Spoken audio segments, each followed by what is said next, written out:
So hello friends, welcome to my YouTube channel mister babbles nursing. तो ये हमारी video का पार्ट 9 है, ठीक है। जिसने अभी तक हमारी वीडियो को नहीं देखा है, जो हमने 1 से लेकर 8 तक वीडियोस बना दी हैं, जिसने अभी तक वीडियोस को नहीं देखा उसका लिंक मैंने डिस्क्रिप्शन में दिया हुआ है, आप सभी चेक कर लेना। एंड ये हमारा पार्ट 9 है पेपर का। एंड चलिए शुरू करते हैं। तो सबसे पहले जिसने अभी तक चैनल को सब्सक्राइब नहीं किया, प्लीज़ चैनल को सब्सक्राइब कर दो। मैं बहुत मेहनत कर रहा हूँ सिर्फ और सिर्फ आपके लिए, सभी क्वेश्चन को ढूंढ रहा हूँ एंड उसके जो एग्जैक्ट आंसर आ रहे हैं वो भी अच्छे से रिसर्च कर फिर ही आपको बता रहा हूँ मैं, ठीक है। सो प्लीज़ चैनल को सब्सक्राइब कर दो, वीडियो को लाइक कर दो एंड शेयर कर दो। तो हमारे पार्ट 9 का जो पहला क्वेश्चन है वो है, what is the best method to dry your hand after hand wash. तो ऐसा क्वेश्चन आपको नॉरसेट 2023 में 100% देखने को मिला था। एंड इसका क्या आंसर होगा, एंड इसका आंसर हम देखते हैं। सबसे पहले क्वेश्चन क्या कहना चाहता है, बेस्ट मेथड, सबसे अच्छा मेथड कौन सा है ड्राई योर हैंड, भी हाथ से सुखाने का आफ्टर हैंड वॉश। जब भी हम अपने हाथ धो लेते हैं उसके बाद हाथ सुखाने का सबसे बेस्ट मेथड कौन सा है। तो ऐसे ही आपको क्वेश्चन दिए गए थे एग्जाम में भी। तो कौन सा होगा, बाय वेव्स इन एयर ये होगा, या फिर बाय हैंड ड्रायर ये होगा, या फिर बाय पेपर टॉवल हम यूज कर सकते हैं, या फिर हम रबिंग हैंड्स ऑन पैंट, या फिर हम अपने हाथों को अपनी पैंट पर रगड़ें एंड उससे वो सूख जाए, ठीक है। तो कौन सा हम सबसे बेस्ट मेथड अप्लाई कर सकते हैं जिससे कि हमारे जो हैंड है वो सूख जाएं आफ्टर हैंड वॉश। तो जिसने भी यहाँ पर bye rubbing hands on pants पर टिक किया उसका ये क्वेश्चन गलत होगा। जिसने बाय पेपर टॉवल पर टिक किया उसका भी ये क्वेश्चन गलत होगा। एंड जिसने बाय वेव्स इन एयर टिक किया है, वेव्स इन एयर होता है मीन्स कि हमने अपने हाथों को हवा में हिलाना, ठीक है, हमने अपने हाथों को ऐसे हवा में हिलाना एंड जिससे कि वो सूख जाए। तो जिसने भी यहाँ पर वेव्स इन एयर लिखा है, ठीक है, उसका भी ये क्वेश्चन गलत होगा, ठीक है। हम अपने हाथों को ऐसे हवा में नहीं हिलाते। तो जिसने भी यहाँ पर बाय हैंड ड्रायर पर टिक किया है, ठीक है, आपको पता होगा, आपने अगर देखा होगा कहीं पर लगा हुआ तो ऐसे वॉल में लगा होता है एंड उसमें से हवा निकलती है नीचे से, एंड आप जब भी अपने हाथ आगे करते हो तो वो हवा रिलीज करता है एंड आप अपने हाथ सुखा सकते हो उसके आगे। तो ये it's a best method to dry your hand by hand dryer, ठीक है। जिसने भी बाय हैंड ड्रायर पर टिक किया है उसका ये क्वेश्चन 100% सही होने वाला है। एंड सबसे बेस्ट जो है इसका वो हैंड ड्रायर ही है, ठीक है। देन मूव ऑन करते हैं नेक्स्ट क्वेश्चन की तरफ। तो ऐसा क्वेश्चन भी आपको नॉरसेट 2023 में देखने को मिला था। तो इसका आंसर क्या होगा, pregnant lady come to the hospital having 9 gram HB, what is recommended to her according to anaemia Mukt Bharat. तो चाहे स्टेटमेंट कितनी भी बड़ी आ जाए, ठीक है, तो आपने सबसे पहले जो मेन पॉइंट है वो उठाने हैं, ठीक है। तो हमने मेन पॉइंट कौन सा है, एक तो 9 ग्राम HB हो गया, दूसरा अनीमिया मुक्त भारत। कोई भी क्वेश्चन हो आपने मेन पॉइंट उठाने हैं एंड उनको कोरिलेट करना है एंड देन हमने क्वेश्चन सॉल्व करना है। तो अनीमिया मुक्त भारत के अकॉर्डिंग जिसने भी ऐसा MCQ पढ़ा हुआ है, तो ऐसा MCQ आपको बहुत सी बुक्स में देखने को मिल जाएगा, PR यादव में भी आपको देखने को मिल जाएगा, टारगेट हाई में भी मिल जाएगा, सॉन्डर्स में भी मिल जाएगा, सारी की सारी जो नर्सिंग की बुक्स है उसमें आपको ऐसा क्वेश्चन देखने को मिल जाएगा।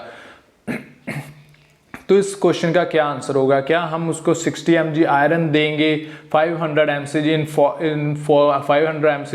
इन folic acid and yearly basis पर हम उसको देंगे, या फिर हम उसको यही टैबलेट जो है उसको डेली बेसिस पर देंगे, या फिर हम उसको यही टैबलेट जो है वो वीकली बेसिस पर देंगे, ठीक है, या फिर हम उसका ब्लड ट्रांसफ्यूजन करेंगे।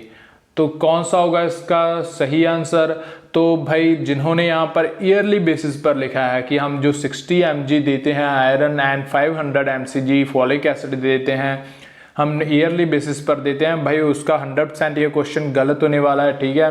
एंड जिसने भी यहाँ पर वीकली पर भी टिक किया है, भी हम भाई वीक में देते हैं, ठीक है, 60 mg आयरन और 500 mg, तो उसका भी ये 100% क्वेश्चन गलत होने वाला है। एंड जिसने भी यहाँ पर ब्लड ट्रांसफ्यूजन पर टिक किया उसका भी गलत होने वाला है। तो इसका जो करेक्ट आंसर होगा अकॉर्डिंग टू एम्स, तो वो 100% यही होगा कि 60 mg iron and 500 mcg microgram is folic acid daily, ठीक है। माइक्रोग्राम हम डेली देते हैं, 60 mg आयरन होता है एंड 500 mcg फॉलिक एसिड होता है। तो आप इसे याद कर लेना कि अनीमिया मुक्त भारत के अंदर हम 60 ग्राम आयरन देते हैं एंड 500 mcg हम फॉलिक एसिड देते हैं डेली। ऐसा क्वेश्चन आपको CHO के एग्जाम में भी देखने को मिल सकता है और भी जितने भी नर्सिंग के एग्जाम होते हैं आपको उनमें ये क्वेश्चन देखने को मिल सकता है। आप इसे याद कर लें अभी, ठीक है।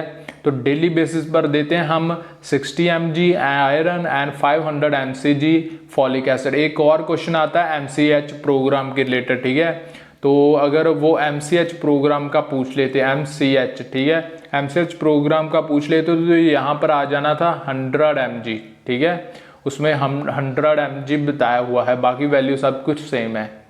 तो चलिए मूव ऑन करते हैं नेक्स्ट क्वेश्चन की तरफ। If star related to galaxy, ठीक है, जो हमारे तारे हैं वो गैलेक्सी को रिलेट कर रहे हैं, गैलेक्सी में आ जाता है सारा यूनिवर्स, सारे प्लैनेट्स, ठीक है। तो देन फ्लावर किसको रिलेट करेगा? तो आपको समझ लग गई होगी। जिसको नहीं पता भी भाई गैलेक्सी किसे कहते हैं, गैलेक्सी हमारा जो तारा मंडल है, ठीक है, जिसमें सभी ग्रह आ जाते हैं हमारे एंड सारे के सारे स्टार्स आ जाते हैं, ठीक है, उसको हम गैलेक्सी कहते हैं। तो एक स्टार जो है वो रिलेट कर रहा है गैलेक्सी को एंड देन उन्होंने पूछा हुआ है तो फ्लावर किसको रिलेट करेगा, ठीक है। फ्लावर किसको रिलेट करेगा? क्या वो बुके को रिलेट करेगा, क्या वो सैंड को रिलेट करेगा, क्या वो पेपर को रिलेट करेगा या फिर वाटर को रिलेट करेगा? तो किसको रिलेट करेगा? तो जिसने भी यहाँ पर वाटर पर टिक किया उसका गलत होने वाला है, पेपर पर टिक किया गलत, सैंड पर टिक किया गलत एंड जिसने भी बुके को टिक किया उसका 100% ये क्वेश्चन सही होने वाला है। तो बुके, भाई जिसको नहीं पता भी भाई बुके किसे कहते हैं, बुके होता है वो फूलों का गुलदस्ता, ठीक है। ऐसे बहुत सारे फूल जब हम इकट्ठे कर कर उसका गुलदस्ता बना देते हैं, ठीक है। एंड हम किसी भी, आप देख रहे होगे कोई भी स्पेशल होता है हमारा तो उसको हम गिफ्ट कर देते हैं, ठीक है। जब कोई भी मेहमान आए या फिर ज़्यादातर तो आपको ये देखने को मिलेगा यूनिवर्सिटी में देते हैं हम, कोई भी VIP आए, ठीक है, उसको देते हैं एंड ऐसा ही फूलों का गुलदस्ता होता है तो उसको हम कहते हैं बुके। जिसको इसका बुके के बारे में नहीं पता उसे हम बुके कहते हैं। फ्लावर्स को जब हम इकट्ठा कर लेते हैं तो एक बुके बन जाता है, ठीक है। देन मूव ऑन करते हैं नेक्स्ट क्वेश्चन की तरफ। While doing to the procedure of NG tube insertion and pass nasopharynx and now step is followed by the nurse. भी जो एनजी ट्यूब थी, ठीक है, नर्स एडमिनिस्टर कर रही है, वो नेजोफेरिंग्स तक पहुंच चुकी है एंड आगे क्या उसने करना है नर्स ने उसको इंसर्ट करने के लिए। तो क्या करेगी nurse? Instruct him to hold the breath, ठीक है। क्या पेशेंट को ब्रेथ को होल्ड करने के लिए कहेगी या फिर पेशेंट को कहेगी भाई स्वेलो कर या फिर बोलेगी तू भाई नेक को बैक ले जा, ठीक है, मूव द नेक बैक, ठीक है। उसकी नेक को पीछे की तरफ मूव कर देगी, हाइपर एक्सटेंड कर देगी नेक को, या फिर फोर्सफुली इंसर्ट द ट्यूब, या फिर फोर्सफुली जो ट्यूब है उसको इंसर्ट करने की कोशिश करेगी। तो इसका सही आंसर क्या होगा? जिसने भी यहाँ पर डी पर टिक किया है गलत होगा, हम फोर्सफुली इंसर्ट नहीं करते, ठीक है। जिसने भी यहाँ पर नेक को बैकवर्ड पर टिक किया है गलत, जिसने भी यहाँ instruct him to hold the breath किया है गलत, ठीक है।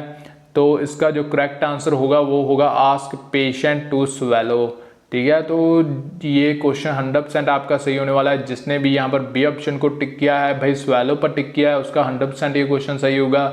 तो ये एनजी ट्यूब करते समय हमें पूरा ध्यान रखना चाहिए क्योंकि वहाँ पर एनजी ट्यूब करते समय एस्पिरेशन का बहुत ज़्यादा चांस हो रहता है। तो आपने जब भी एनजी ट्यूब इंसर्ट कर रहे हो तो आपने अच्छे से उसका पहले प्रोसीजर सीख लेना है, ठीक है, तो फिर ही आपने इंसर्ट कर ले हैं।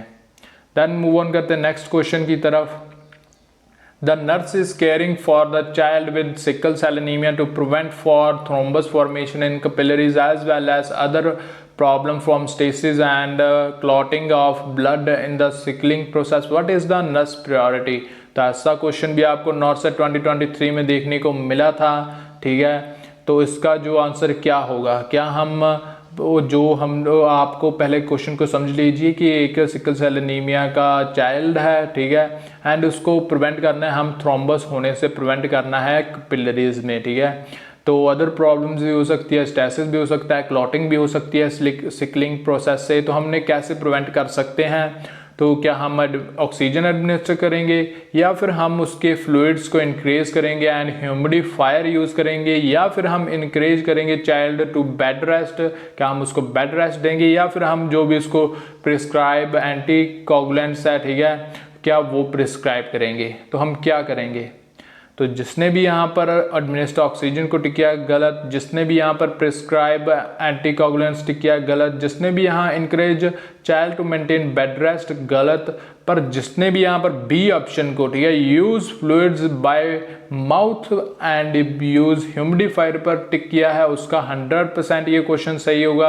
आपको चिंता करने की ज़रूरत नहीं, एम्स की तरफ से आपको एक नंबर मिल जाएगा। And from EJV means external jugular vein drug flow to heart, ठीक है, एक्सटर्नल जुगुलर वेन से हमने ड्रग एडमिनिस्टर किया एंड हार्ट तक पहुंचना है, तो उसका फ्लो इन्होंने पूछा है किस किस जगह से होकर जाएगा। तो किस किस जगह से होकर जाएगा, तो हम सीधे ही बता देते हैं, यहाँ पर सारे के सारे जो ऑप्शन वो गलत हैं। जिसने भी यहाँ पर बी पर टिक किया गलत, जिसने भी यहाँ सी पर टिक किया गलत, डी पर टिक किया गलत, तो जो करेक्ट आंसर होगा वो होगा ए। सबसे पहले जाती है एक्सटर्नल जुगुलर वेन पे एंड देन जाती है सबक्लेवियन वेन में, देन जाती है ब्रेकियोसेफेलिक वेन में ड्रग एंड देन जाती है हार्ट में, ठीक है। तो ये प्रोसेस है भाई, जो ड्रग जो फ्लो है, ठीक है, एक्सटर्नल जुगुलर वेन से होकर सबक्लेवियन वेन में, ब्रेकियोसेफेलिक वेन में, देन हार्ट में पहुंच जाती है ड्रग। तो अगर किसी ने ए ऑप्शन पर टिक किया है उसका 100% ये क्वेश्चन सही होगा, ठीक है। देन मूव ऑन करते हैं नेक्स्ट क्वेश्चन की तरफ। तो ऐसा क्वेश्चन भी आपको अभी तक किसी ने नहीं कराया, पूरे यूट्यूब पर नहीं कराया, लेकिन हमने अपना दिमाग दौड़ाया, हमने रिसर्च करी की पूरी, देन हमने आपके लिए ऐसा क्वेश्चन लेकर आए हैं। तो ऐसा क्वेश्चन अभी तक किसी ने नहीं कराया, तो हम पढ़ते हैं इसमें क्या लिखा हुआ है। Our nurse is having, nurse नहीं, our newborn is having epiglottitis, ठीक है। तो ऐसा क्वेश्चन आपको 2022 में भी देखने को मिला था। सेम टू सेम क्वेश्चन उन्होंने 2022 का जो नॉर्सेट का एग्जाम हुआ था उसमें पूछा था। इसलिए मैं कहता हूं भाई प्रीवियस ईयर के जो नॉर्सेट के एग्जाम होते हैं ना, उसको अच्छे से पढ़कर जाना, क्योंकि प्रीवियस ईयर से भी 2-3 क्वेश्चन आपको देखने को मिलेंगे। एक तो वो ड्रग एडमिनिस्टर का आया था, जो इन्फेंट में हम ड्रग एडमिनिस्टर करते 0.1 ml पर kg का, ठीक है, एपिनेफ्रिन का, वो भी प्रीवियस ईयर से आया था एंड ये भी प्रीवियस ईयर से आया है। तो our newborn is having epiglottitis which finding in newborn indicates this condition, ठीक है। तो कौन सी कंडीशन इंडिकेट करती है कि भाई जो न्यूबॉर्न है उसको एपिग्लोटाइटिस हुआ है, ठीक है। तो जो न्यूबॉर्न है क्या उसको एपिग्लोटाइटिस है, तो हम किससे फाइंड आउट करेंगे। तो आपको ऐसे ही 4 ऑप्शंस दिए हुए थे, क्या हम ड्रॉलिंग से पता लगाएंगे, या फिर एक्सटर्नल स्टाइडर से पता लगाएंगे, या फिर कफ से पता लगाएंगे, या फिर नन तो होना ही नहीं है। तो जिसने नन पर टिक किया गलत, जिसने यहाँ पर कफ पर टिक किया गलत, जिसने यहाँ पर एक्सटर्नल स्टाइडर पर टिक किया उसका भी गलत, लेकिन यहाँ पर जिसने ड्रॉलिंग पर टिक किया है उसका ये क्वेश्चन 100% सही होगा। आपको टेंशन लेने की ज़रूरत नहीं, एम्स की तरफ से आपका ये क्वेश्चन सही है। Drooling is a right answer. Epiglottitis में सबसे पहले हम देखेंगे ड्रॉलिंग, ठीक है। जो एपिग्लोटाइटिस होता है वहां पर इन्फ्लामेशन हो जाती है, तो स्लाइवा अंदर की तरफ नहीं जाता, तो वो बाहर की तरफ गिरने लग जाता है, तो ड्रॉलिंग आएगा। सबसे पहला जो साइन इंडिकेट होगा वो ड्रॉलिंग होगा, ठीक है। देन मूव ऑन करते हैं नेक्स्ट क्वेश्चन की तरफ। Best statement in newborn having meningomyelocele, ठीक है। मेनिंजोमायोसील आपको पता होगा न्यूरल ट्यूब डिफेक्ट है, एंड मेनिंजोमायोसील को हमने जो भी वहां पर सैक होगा, ठीक है, मेनिंजोमायोसील का सैक जो होगा उसको कैसे कवर अप करना है। तो ऐसा क्वेश्चन भी आपको नॉर्सेट 2023 के एग्जाम में देखने को मिला था। तो क्या हमने करना है, क्या हम उसका सैक को कवर नहीं करेंगे, या फिर हम उसको टाइट बैंडेज से कवर करेंगे, या फिर हम पेट्रोलियम जेली से उसको कवर करेंगे, या फिर हम उसको कवर करेंगे विद नॉर्मल सलाइन गॉज। तो किससे हम करेंगे, ठीक है। तो जिसने भी यहाँ डॉन कवर पर टिक किया गलत, जिसने भी यहाँ टाइट बैंडेज पर टिक किया गलत, जिसने भी यहाँ पर पेट्रोलियम जेली पर टिक किया गलत, जिसने भी यहाँ पर नॉर्मल सलाइन पर टिक किया है, नॉर्मल सलाइन गॉस पर टिक किया उसका ये क्वेश्चन 100% सही होने वाला है एम्स की तरफ से, ठीक है। आपने टेंशन लेने की ज़रूरत नहीं है, आपका एक नंबर आ जाएगा जिसने भी यहाँ पर फर्स्ट ऑप्शन पर टिक किया है उसका 100% ये क्वेश्चन सही होने वाला है। देन मूव ऑन करते हैं। बस आज की वीडियो में इतना ही भाई। जिसने अभी तक हमारे चैनल को सब्सक्राइब नहीं किया प्लीज़ चैनल को सब्सक्राइब कर दो एंड वीडियो को लाइक कर दो। एंड आप सभी को यहाँ पर एक वीडियो दिख रही होगी, ये वीडियो कट ऑफ के रिलेटेड है, कितनी कट ऑफ जा सकती है नॉर्सेट 2023 की, ठीक है। एंड यहाँ पर मेरे चैनल का आइकॉन दिख रहा होगा, इसको क्लिक कीजिए एंड चैनल को सब्सक्राइब कर दीजिए। तो so thank you for watching this video. Please subscribe my YouTube channel for latest updates.